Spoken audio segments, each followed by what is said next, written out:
Welcome to Infinity Capital, everyone. This is Raj. So, in the Auto Ancillary series, we are going to talk about Suprajit Engineering today. So, Suprajit Engineering is a auto ancillary company which specializes in cables, mechanical cables, and they have approximately 65% market share, you know, in the domestic two-wheeler and passenger vehicle segment. So, they have a significant market share. This is the reason why we are looking at this company, plus the earnings and sales are also pretty robust. So earlier the company used to have only a single customer. They used to only supply to TVS, okay, and then later they did diversify and they went into multiple segments and multiple customers and locations also. So they have acquired these companies over the past few years, which has added to their product portfolio. They also forayed into lamps, wherein they acquired Phoenix lamps, you know, and which helped them foray into the lamps segment. They also acquired a company called Western Controls, which is a leading supplier of non-automotive cables.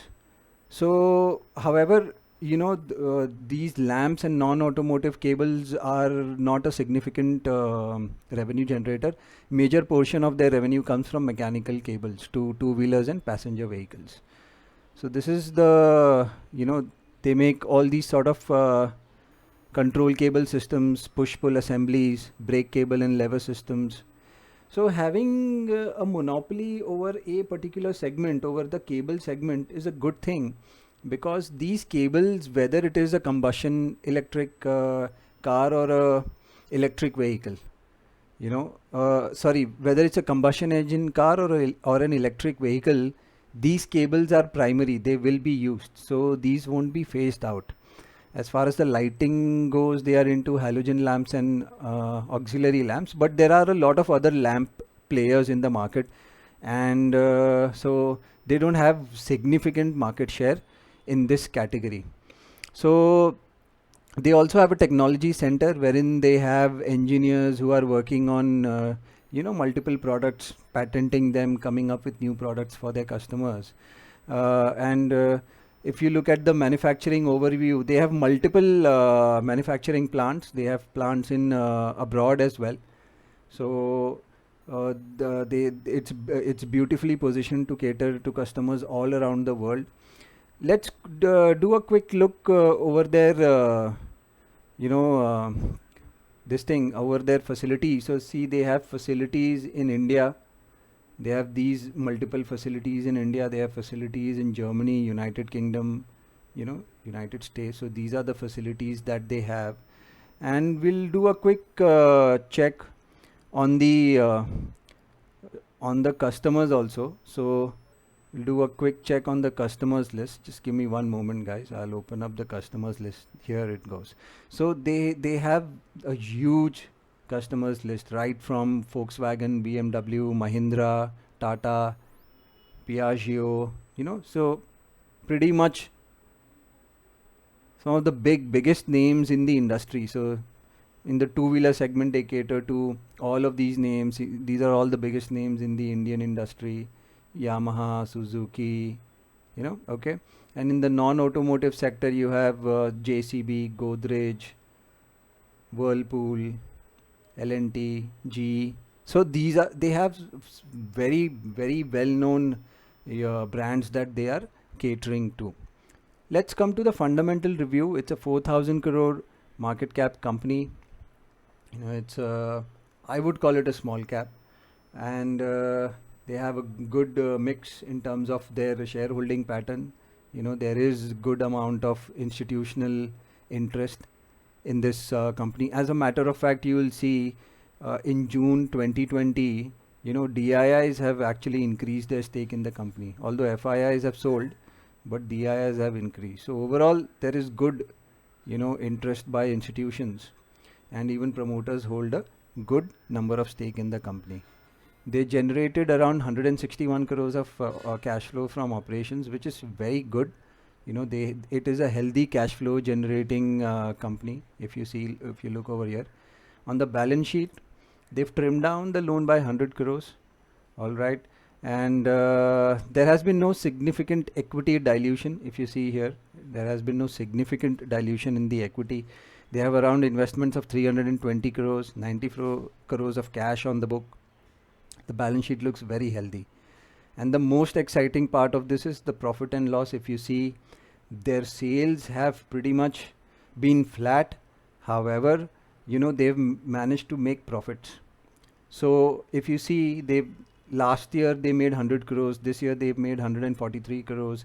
Even though there was a bad pandemic situation, which became worse, then there was the second wave this year. Irrespective of all of that, this company is continuing to make profits. So this is something noteworthy, guys, that even though there are so many problems, irrespective of all those problems, this company is continuing to do sales and post profits. This is the reason why this stock has been on my radar. If you look at the March numbers, very robust numbers, all right, and the profits are also great. December was also higher. So very good numbers, very good numbers. As far as the PE ratio goes, so the median PE is around 26. The stock is trading around 27, so it's decently valued. There were a couple of there were a couple of stake sale in Suprajit.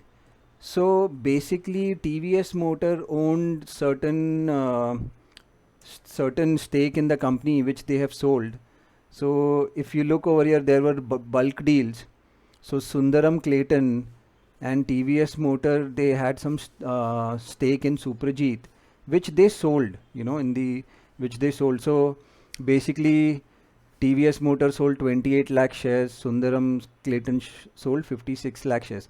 But so most of these shares have been bought by Unify Capital. So it's a Chennai-based portfolio management company. My guess is this portfolio management company may have bought these shares for some fund, or something like that. So I don't see it as negative because, because probably the TVS Motor Company wanted to raise cash and they sold off those shares, and somebody has bought these shares. So I don't see it as a negative, but just a good thing to know in terms of what sort of block deals have happened.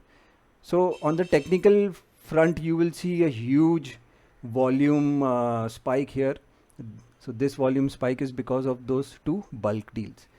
So what is the technical setup? If you see, the stock sort of bottomed out in March and it is up around 200%, and it was consolidating in this range, in this 22% range. It has been consolidating, and this is the area where this has gone sideways right from February till now. Okay, let's look at the moving average also. 200 days trending upwards, the 50 days sideways, because the stock has been trading sideways since the past 4 months or so. All right, so what's the trade here? Basically, I will be looking to accumulate the stock between this price range. This is the price range. It might get volatile over here because looking at these bulk deals, some people might start exiting the stock, but in my analysis, this stock is a buy on dips. All right, so I will be looking to accumulate this stock in this range, in this 12 to 14% range.